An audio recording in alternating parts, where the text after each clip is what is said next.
I'm surprised that you agreed to do it. Why are you sitting down with us today? I'm very tired of all of the lies. I've been hearing things and, and seeing things on the blogs and, I'm just tired. What are the lies that you're hearing that disturb you most? Oh my God. All of them. Got little girls trapped in the basement, helicopters over my house. I'm trying to rescue someone that doesn't need rescuing because they're not in my house. Handcuffing people, starving people. I have a harem, a cult. I don't even really know what a cult is, but I know I don't have one, Have you done anything that you regret? Have you done anything wrong? Lots of things wrong when it comes to women that I apologize. But I apologize in those relationships at the time I was in the relationships. Have you broken any laws when it comes to women? Absolutely not. The 6-part series interviewed 50 people, family members, your former tour manager, numerous women who all claim that you abused them. Were you saying everybody in that documentary was not telling the truth about you? Everybody? If you really look at that documentary, which I'm sure you have, everybody said something bad about me. Nobody said nothing good. They was describing Lucifer. I'm not Lucifer. I'm a man. I make mistakes, but I'm not a devil, and by no means am I a monster. I'm going to name the names. Andrea Kelly, your ex-wife, Kitty Jones, Lisa Van Allen, Lisette Martinez, Geronda Pace, Faith Rogers, Asante McGee. You're saying everything they said in that documentary about you is not true. They are lying on me. Why would these women say the same thing about you, that you are controlling, that you are abusive, that you tell women when to eat, when to go to the bathroom, when they can sleep, where they can dress? Why would all these women tell these different stories about you if they were not true? And they don't know each other. That defies logic to me. Right. Until you hear the explanation. You can start a rumor on a guy like me or a celebrity, just like that. All you have to do is push a button on your phone and say, so-and-so did this to me. R. Kelly did this to me. And if you get any traction from that, if you're able to write a book from that, if you're able to get a reality show, then any girl that I had a relationship in the past that it just didn't work out, she can come and say the same exact thing. Are you blaming this on social media? I'm talking about the power of social media. In 2008, R. Kelly was found not guilty on 14 counts of child pornography after prosecutors in Chicago failed to convince a jury that he was a man seen in a sex tape with a girl as young as 13. What do you want to say to your fans? Last month, Kelly was indicted again, this time charged with aggravated criminal sexual abuse of 4 women, including 3 who the charges say were minors at the time. Have you ever had sex with anyone under the age of 17? No. Never? No. I have to tell you, it's so hard to believe that based on all the women said about you. What women said about me.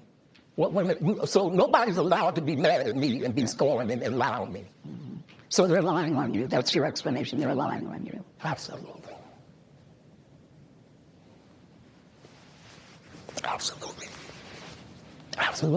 You feel that people have maligned your character? I have been assassinated. I have been buried alive.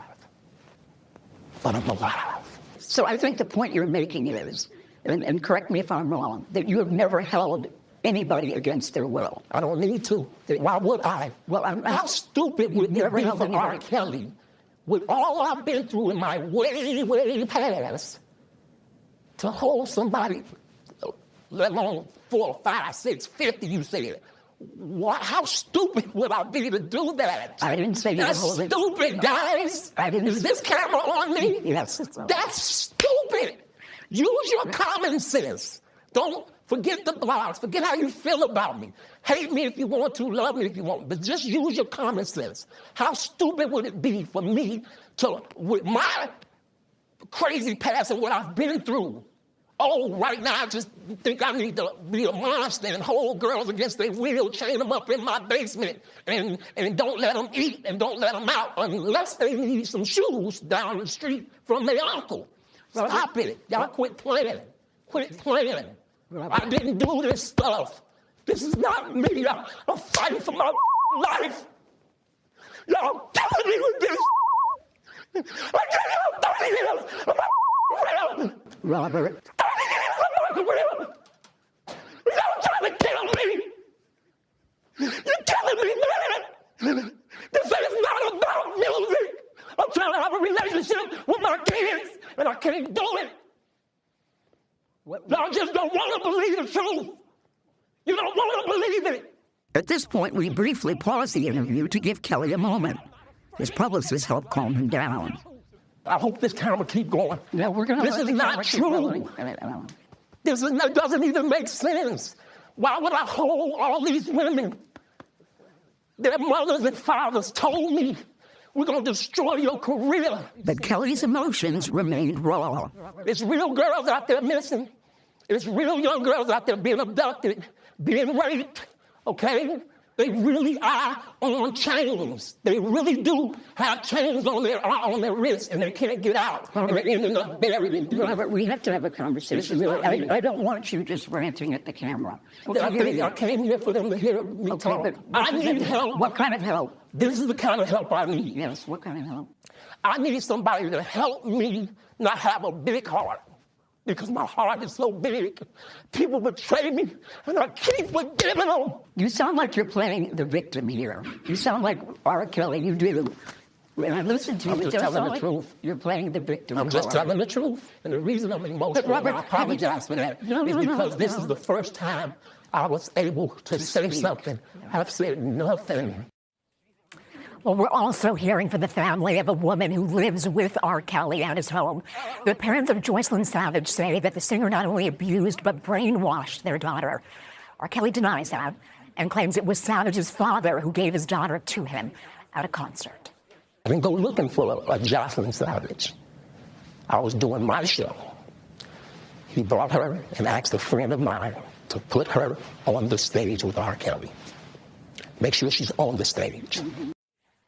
But in a news conference this morning, the Savage family says they have no doubt that Joycelyn is being held by the singer against her will.